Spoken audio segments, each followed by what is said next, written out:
अस्सलाम वालेकुम dear student, क्या हाल चाल है? खैरियत है? ठीक ठाक है। Welcome to universal teaching academy. Universal teaching academy के प्लेटफॉर्म से मैं लेक्चर नंबर 6 के साथ आपके सामने हाजिर हूँ और हमने इंग्लिश ग्रामर कोर्स शुरू किया हुआ है। पिछले लेक्चर में हमने एडवर्ब्स को इंट्रोड्यूस किया था और आज हम काइंड्स ऑफ एडवर्ब के बारे में पढ़ेंगे। तो चलिए स्टार्ट करते हैं। काइंड्स ऑफ एडवर्ब, इसकी जो पहली काइंड्स है एडवर्ब्स ऑफ टाइम, यानी ऐसे एडवर्ब जो कि टाइम को डिनोट करते हैं। जैसा कि एग्जांपल जो है इसका, आई गो टू स्कूल डेली, यानी गो जो है ना, यहाँ पे गो एक वर्ब है जाना, लेकिन यहाँ पे जो डेली है ये एक्चुअली एडवर्ब ऑफ टाइम है, यानी ये टाइम को डिनोट करते हैं। यानी आप जाते तो हैं लेकिन रोज़ाना के हिसाब से जाते हैं। तो इस वजह से ये जो डेली है ये इस वर्ब को मॉडिफाई कर रहा है टाइम के लिहाज से। Get out immediately, get out immediately, get यानी चले जाना, लेकिन यहाँ पे टाइम को ये मेंशन कर रहा है कि फ़ौरन चले जाए। ठीक है, तो यहाँ पे ये जो एडवर्ब्स है इमीडिएटली, ये एडवर्ब्स ऑफ टाइम है। ठीक है जी। Next adverbs of place, I shall stay here till you reach there. I shall stay here, stay यहाँ पे वर्ब है लेकिन हेयर एक प्लेस को डिनोट कर रहा है, यानी आपने रहना तो है लेकिन कहाँ।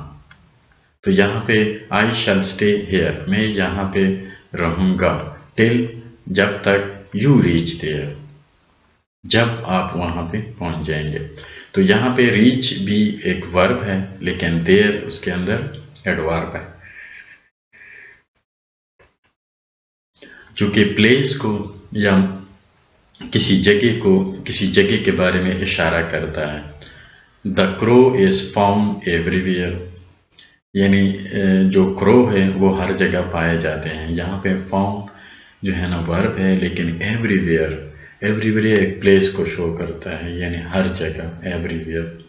तो ये जो इन दो सेंटेंस में ये हेयर, देयर, एवरीवेयर, ये कौन से एडवर्ब है? Adverbs of place. Next, adverbs of quality और मैनर, एक ऐसे एडवर्ब जो किसी चीज़ की क्वालिटी या मैनर को जाहिर करें। For example, they walk quickly, they walk quickly. अब वॉक जो है ना वर्ब है, लेकिन क्विकली लगाने से इसकी मीनिंग चेंज हो जाती है। यानी वॉकिंग तो हो रही है, ठीक है, आप वॉक कर रहे हैं, लेकिन तेज़ कर रहे हैं, स्लो कर रहे हैं। तो यहाँ पे जो क्विकली लगाने से इस वॉकिंग की इसको थोड़ा सा मॉडिफाई किया जाता है कि दे वॉक क्विकली, वो जल्दी गए, वो जल्दी गए। ठीक है जी। वी मार्च स्लोली, अब ये जो स्लोली लगाने से ये जो मार्च है, मार्च जो वर्ब है, इसकी मॉडिफिकेशन हो जाती है। तो इस टाइप के जो वर्ब्स होते हैं वो एडवर्ब्स ऑफ क्वालिटी और मैनर होते हैं। नेक्स्ट, एडवर्ब्स ऑफ क्वांटिटी, जो किसी भी वर्ब की मिकदार को डिफाइन करें कि कितना हुआ, कितना नहीं हुआ।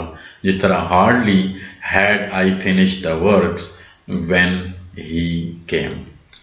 अब यहाँ पे जो फिनिशिंग है ये एक वर्ब है जो किसी काम को ख़त्म करने के लिए यहाँ पे यूज़ हुआ है, लेकिन hardly I finish the work, यहाँ पे जो वर्क है ये जो वर्ब है, लेकिन फिनिश, फिनिश का मतलब है जिस तरह आप यहाँ पे जो इसकी क्वांटिटी के बारे में ये इस्तेमाल हुआ है, यानी कितना काम हुआ है, यानी काम बिल्कुल ख़त्म होने वाला था, यानी ये क्वांटिटी को ज़ाहिर करता है। जिस तरह आधा काम ख़त्म हुआ, पूरा काम ख़त्म हुआ, या ख़त्म होने वाला है, या शुरू होने वाला है, यानी ये उस काम की मिकदार को शो करता है।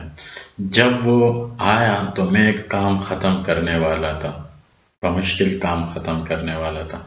तो यहाँ पे बमुश्किल काम ख़त्म करने वाला, यानी ख़त्म करने वाला, यानी आप काम की मिकदार को शो कर रहे हैं। तो ऐसे एडवर्ब को हम एडवर्ब्स ऑफ क्वांटिटी कहते हैं। जैसे इसकी एक और एग्जांपल है, I have partly believe it,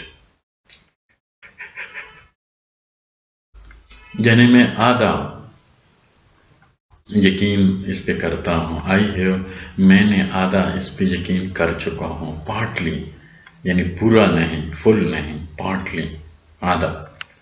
तो ऐसे एडवर्ब को हम एडवर्ब्स ऑफ क्वांटिटी कहते हैं।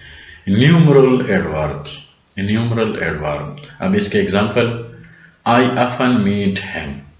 यहाँ पे जो ऑफन है ये क्या शो कर रहा है, ये किसी नंबर ऑफ टाइम्स को शो करता है। तो यहाँ पे जो ऑफन है इसका मतलब है मैं अक्सर उससे मिलता हूँ। दे कम टू मी ट्वाइस, यहाँ पे जो ट्वाइस है यानी इसका मतलब है मैं 2 दफ़ा। दे कम टू मी ट्वाइस, वो मुझे 2 दफ़ा मिलने के लिए आए या मेरे पास आए। तो यहाँ पे जो 2 टाइम्स है, ये जो ट्वाइस है, ये क्या है, ये न्यूमरल एडवर्ब्स है जिसमें किसी चीज़ की गिनती के बारे में हो। जिस तरह आई ऑफन मीट हिम, मैं अक्सर, यानी इसका मतलब है सब ज़्यादा, रोज़ाना के हिसाब से। लेकिन यहाँ पे जो है ट्वाइस, ये भी एक न्यूमरल एडवर्ब को शो करता है, यानी 2 दफ़ा। नेक्स्ट जो है 6 number, affirmative and negative adverbs. ये कौन से एडवर्ब होते हैं? Will you do me this favour? Yes I will, yes I will. एक ऐसे एडवर्ब जो या तो आपको निशानदेही करे यानी कंफर्मेशन दे, या फिर आपकी निगेशन करे यानी करने या ना करने के। एफर्मेटिव यकीनन, और जो नेगेटिव है यानी नहीं। तो यहाँ पे will you do me this favour? Yes. अब यहाँ पे जो डू है, will you do me this favour, क्या आप मेरा ये फेवर करेंगे? तो डू एक वर्ब है, लेकिन ये जो यस लगाने से, यस लगाने से इसकी कंफर्मेशन के बारे में पूछा जा रहा है। यस आई विल, यानी यस आई विल, यानी आप मेरा ये काम करेंगे या मेरे इस काम के हक में है, मेरे इस काम को करेंगे। तो यहाँ पे आई, यस आई विल, ये जो यस है ये इस वर्ब की तरफ इशारा करता है, यानी ये जो यस है ये एडवर्ब है इस डू का।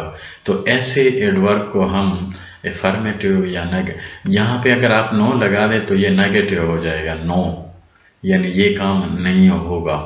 लेकिन यहाँ पे एफर्मेटिव है, ये एफर्मेटिव है, अगर नो कर देंगे तो फिर नेगेटिव। ऐसे जो एडवर्ब्स होते हैं उसको हम एफर्मेटिव या नेगेटिव एडवर्ब्स कहते हैं। ये इस तरह सेंटेंस में इस्तेमाल होती है। उसके बाद interrogative adverbs, when, will you, leave. ये जो लीव है यहाँ पे ये वर्ब है, लेकिन यहाँ पे ये जो व्हेन इसके साथ इस्तेमाल हुआ तो इसकी थोड़ी सी मॉडिफिकेशन हो जाती है, यानी आप कब छोड़ेंगे।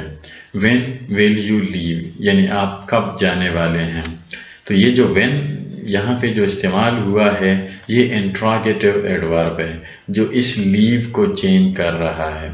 How can you say that, यहाँ पे से एक वर्ब है, लेकिन हाउ लगाने से ये चेंज हो रहा है। How can you say that, आप ये कैसे कहेंगे। ये जो हाउ है ये इंट्रोगेटिव एडवर्ब है, यानी ये सवालिया निशान, यानी सवालिया, ये इस सेंटेंस को क्या बनाता है, सवालिया बनाता है, यानी क्वेश्चनेबल बनाता है। तो ऐसे एडवर्ब्स जो इस सेंस में इस्तेमाल हो उसको हम इंट्रोगेटिव एडवर्ब्स कहते हैं। अब relative adverbs, relative adverb next जो टाइप है इसकी, everybody knows when he did this. यहाँ पे जो everybody knows why he did this, ये जो वाई है ये एक्चुअली ये रिलेटिव एडवर्ब्स है।